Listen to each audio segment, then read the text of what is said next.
Hello friends, welcome back to the channel Snigdha's Wonder World. I hope you all are doing well. Today's video is about the history section which you all voted. The majority wanted that I should make the history. So here I am with the history. So without any further ado, let's begin. So today we will be studying about the early nationalists in chapter number 13. So friends, here we are about to start with our chapter number 13 of the history section, the Indian national movement, which was from 1885 to 1916. So let's begin. Our first topic says phases of Indian national movement. The history of the Indian national movement led by the Congress can be divided broadly into three types. The early nationalist phase, which was from 1885 to 1905, assertive nationalist phase, which was from 1905 to 1918, and the Gandhian phase, which was from 1918 to 1947. So friends, this says that the history of the Indian national movement, which was led by the Congress party, can be categorized broadly into three parts, which were the early nationalist phase. It began in 1885 and ended itself in 1905. Next is assertive nationalist phase. Assertive nationalist phase started in 1905 and ended in 1918. Next is Gandhian phase. It started in 1918 and ended in 1947. But friends, in this chapter we are mainly going to study about two phases, the early nationalist phase and the assertive nationalist phase. So friends, now let's start with the topic, the early nationalists. The early nationalists were also known as the moderates.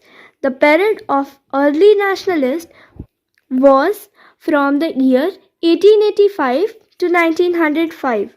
Now let's read and then we'll understand.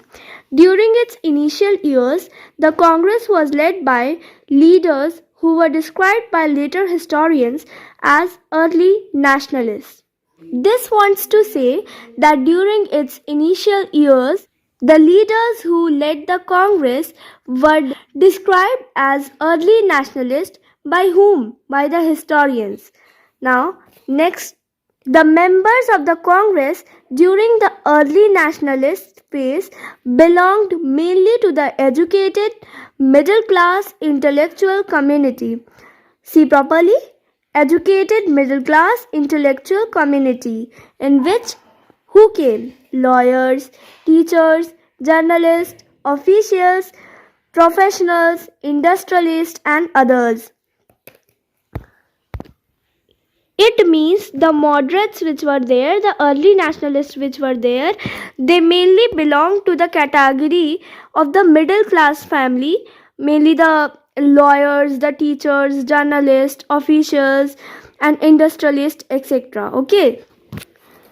Now, the important leaders during this period were, see, here names are given, Dada Bhai Nauroji, Surendranath Banerjee, and Gopal Krishna Gokhale. Now here arises a question. Let me show. Name any two moderates. So from here you can give the answer, Dada Bhai Nauroji and Surendranath Banerjee, or Dada Bhai Nauroji and Gopal Krishna Gokhale, or it means any two you can choose out of these and write it. So learn the names. Now, as we are studying about the early nationalists, so let us see that what beliefs they had. The early nationalists believed that British rule was a blessing because it had conferred several benefits on India. They felt that at the stage of history, it was in their own interest to remain under the British since they were not yet ready to govern themselves. It tries to explain us that the early nationalists or the moderates which were there, they felt that the British rule, the rule which was led by the British, was a blessing, okay, but not a curse. Means it was good for them because it has brought several changes in India. Now, the second line means from here. It means that at that time period or at that stage of history, they were not forced that they will be ruled by the British. It was there that it was their own interest to be ruled by the British. They were not ready to be ruled or governed by themselves. Now let us move on to second point. The early nationalists were convinced that the British could be persuaded to introduce necessary reforms and the government could be transformed to suit the interest of the Indian subjects. Now, in the second point, they believed that the British which was there, they can be persuaded to bring the necessary reforms or bring the necessary changes. Indians can make the government agree to bring the suitable changes in Indian subjects. Okay, and the third and the last belief which the moderates or the early nationalists had is that they had a great faith in the British sense of justice and fair play. Means they had a great faith that whatever justice British is doing, that is right and they are doing fair play. So now with this we have completed all the 3 points of the beliefs. After studying the beliefs of the early nationalists, come on to the next topic, that is objectives. First we'll read and then we'll understand as we do. The early nationalists wanted proper participation of Indians in the government in near future and a gradual move towards self-government in the distant future. This wants to tell us they wanted that every Indian should take part in the government and take a gradual move. Means they should think about it and take a correct move towards what? Self-government or to get freedom in the coming days. Now let's move on to the next topic, methods, after we have studied objectives. The moderates adopted peaceful and constitutional methods. They presented their grievances to the government and waited patiently for the government to pass laws to move those grievances. Friends, now as we have studied their beliefs and their objectives, from that only we understand that they have not used a kind of war to get the freedom. Their objective was to get the freedom. They wanted to get the freedom, but they have used the peaceful methods, the non-violence method. Okay, that is only said that they passed their grievances to the government and waited patiently for the government to pass laws and remove those grievances. Now, they believed that the government would gradually give in to their demands. Means they believed that the government, who were the government that time? The British government would take up their ideas and fulfill their demands once these people, means the moderates, they wait patiently for their demands to be fulfilled. Now, they promoted unity, spread political awareness among the people, and built up a strong public opinion through meetings, lectures, and press. They also sent delegations to England to persuade the British government to introduce necessary reforms. As I said, that they did not use any war method, but they used very peaceful method. So what did they do? They promoted unity. Then they spread the political awareness among the people. And now if they will spread the political awareness among the people, so they will build up a strong public opinion. We all know that a public opinion can be built by what? They would have conducted like meetings, lectures, etc. And they also sent delegations to England to persuade the British government to introduce necessary reforms. This line means that British came from where? They were mainly from England.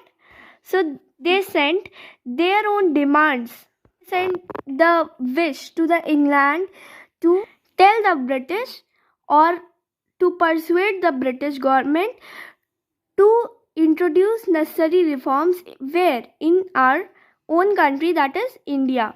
I hope that the topics are clear. Now, let us start with the topic demands of the early nationalists. The early nationalists wanted the British to introduce certain reforms for the welfare of all sections of Indian society. They believed that the British would grant them their request if they were convinced that the demands were reasonable and just. It means these moderates had the demand from the British that they should introduce or bring certain changes for the welfare of the Indians in all the sections of Indian society.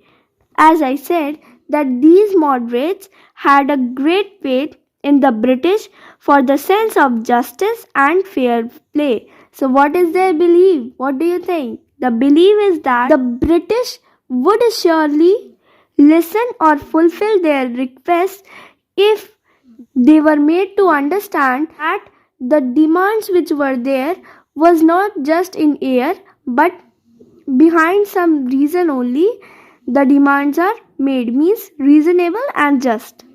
I hope the topic is clear to you. Now let's move further to the contribution of early nationalists. According to some historians, the early nationalist leaders failed to achieve their objectives. There is no doubt some element of the truth in their criticism. However, if we examine the early nationalist phase in the context of the entire movement, the achievements of the Congress become obvious. This is just the introduction paragraph for the contributions of the moderates, so let's understand it. According to some historians, the early nationalist leader failed to achieve their objectives. Their objectives were what? That they wanted a proper participation of Indians in the government and they should take a gradual move towards self-government in the distant future or to get the freedom. Okay, so everyone was not participating and that's why they failed to achieve their objectives. But there is no doubt some element of truth is there in their criticism. However, if we examine the early nationalist phase, if we see the early nationalist phase in the context of entire movement, it is talking about the whole phase of time, that is 1885 to 1916, which is categorized in 3 parts. Okay, that whole thing, the achievements of the Congress becomes obvious. Okay, it means that it was very normal for the Congress to achieve that much thing which they have achieved. Now let's see their main contributions. The early nationalists established a solid foundation which served as a base for more radical approach in later years. It means that maintained base for future movement. Radical approach means for a more good or prominent approach, you can say they maintain a base for a future. Now let's move on to the second point. They spread political awareness among the people and instilled in them a sense of national unity. The people began to think of themselves as a member of single nation, the Indian nation. That means now, as I said, the people began to think of themselves, means the people began to think that yes, we are the members of a single nation.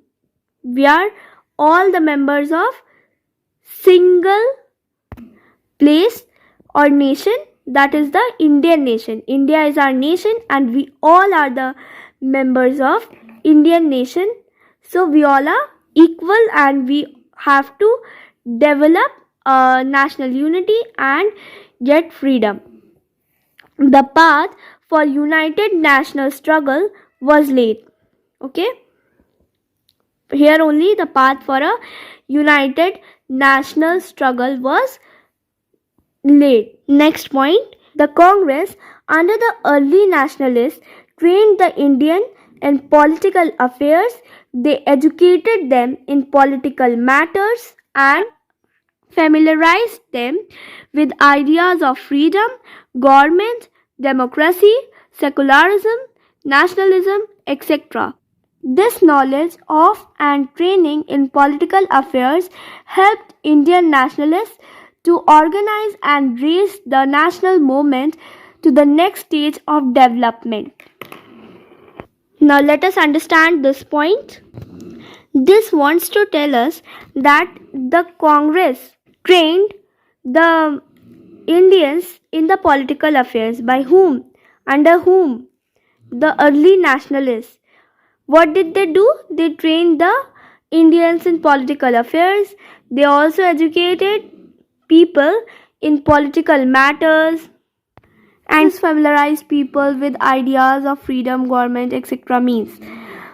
It means that they have now told people about the various ideas of freedom, government, democracy, etc. Now people thought that yes, we want freedom, we want self-government, we want democracy, we are of the same country and love towards one country. Yes, we have to do it, we have to get the freedom, etc. Now this knowledge which was developed by these early nationalists, what it did, it helped Indian nationalists, means other nationalists, to organize and raise the national movement to the next stage. Next stage is what? The assertive nationalists of next stage of development. Now let us read the conclusion paras. The beliefs of the early nationalists, peaceful, orderly change and secular approach to the national problems have acquired special relevance in today's world of violence and communal politics.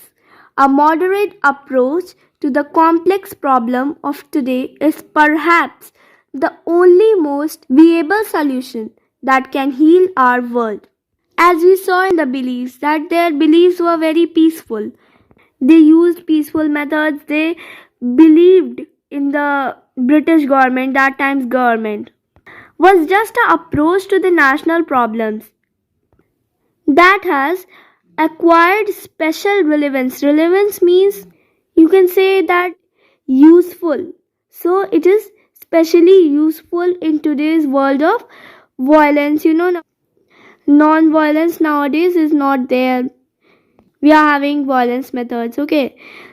And communal politics. A moderate approach to the complex problem of today is perhaps the only most viable solution that can heal our world. Now it is talking about this time, that a moderate approach to in today's world there are so many complex problems. So in the complex problem of today is perhaps the solution that can heal our world in this time period. Now let's read the next and the last para for today. By the beginning of the 20th century, the character of national movements began to change. New trends appeared and the leadership of Congress passed from the hands of early nationalists to those of the assertive nationalists. So friends, this tells us that by the starting or the beginning of 20th century, the character means the behavior of the national movement which was there began to change. Now new styles and new trends have started to appear, and the leadership of the Congress, which was first under the early nationalists, now was given from the early nationalists to the assertive nationalists. Friends, that's all for today's video. Hope you understood the topics. If you have any doubts, you can ask me in the comment section below. If you liked the video, then please like, share the video, subscribe the channel to get more new interesting videos. Till then, take care, bye bye, stay safe, stay healthy.